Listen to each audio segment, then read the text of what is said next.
कौन बूढ़ा नहीं होगा? कौन बूढ़ा नहीं होगा? एक महानुभाव मुझे कह रहे थे, बिल्कुल मेरे सामने बैठे हैं, इन्होंने 4 दिन पहले ही इन्होंने लोढ़ा जी ने मुझे कहा था, साहब मेरी पत्नी अगर मेरी दादी साहब की 90 साल की सेवा करती है तो मैं मन में बार बार यही सोचता हूं, ये दादी साहब की सेवा नहीं कर रही, ये जो सेवा कर रही है मेरी बहुएं भी देख रही है, ये अपने बुढ़ापे की सेवा की व्यवस्था करा रही है। अगर इसने अपनी दादी की सेवा की तो इसकी बहुएं इसकी सेवा करेगी। जिसने अपने मां बाप की सेवा न की वो अपनी टाबरों से सेवा की अपेक्षा कभी मत करना, कि उनके टाबर उनकी सेवा कर लिए, आने वाली पीढ़ी ये तो बाप की भी बाप निकलने वाली है। कोई किसी की सेवा विवाह करने वाले नहीं है। तुम्हारे साथ रह जाए और 2 दूध रोटी खिला दे तो भी बॉस समझना। इसलिए अपने लिए मैं युवाओं से अनुरोध करना चाहूंगा, अपने घर परिवार के लिए संकल्प लो कि हम घर के बड़े बुजुर्गों की सेवा करेंगे। तकदीर वाले होते हैं जिनके घर में बड़े बुजुर्ग दादा दादी होते हैं।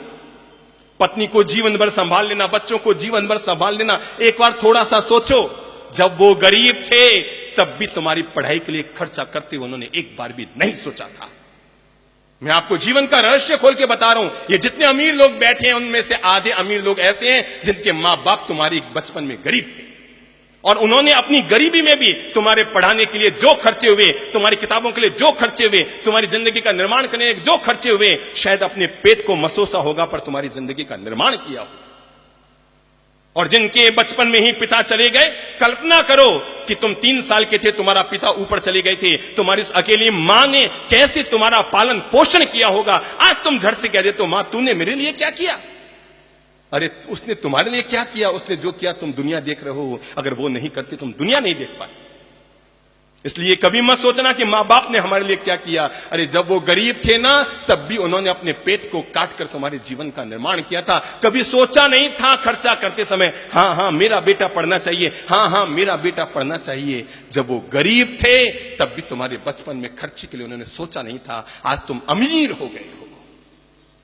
एक बार आत्मा पे हाथ रखना, जब पापा जी पे 50,000 का 1 लाख का खर्चा करते हो, जब उनके घुटने के ऑपरेशन की 3.5 लाख की बात आती है, एक बार दिमाग में आता है, अब पापा जी वैसे भी 75 साल के तो हो ही गए, ऑपरेशन कराएंगे, करेंगे क्या? अगर ये चीज उन्होंने सोच ली होती ना, आज हम अनपढ़ और गंवार होते।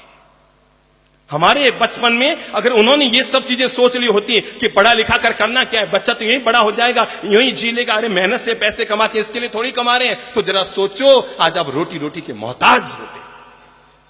पर मैं ये कहना चाहूंगा, जो हमारे घर में अपने माइत हैं, उन माइतों की सेवा शुश्रूषा का हम संभाल करें, उनका हम ध्यान रखें, उनके हम सेवा के लिए अपने मन को जोड़ें। और नहीं तो जितने वृद्धाश्रमों में जाता हूं वहां पर गरीब लोगों के, मजदूरों के माँ बाप कम मिलते हैं। जब भी किसी को पूछता हूं, आपका बेटा, कोई कहता है इंजीनियर है पूना में, कोई कहता है डॉक्टर है कहीं पर, कोई कहता है सीए है। अमीरों के माँ बाप वृद्धाश्रमों में मिल रहे हैं, गरीबों के माँ बाप अपनी झोंपड़ियों में अभी भी मिल रहे हैं।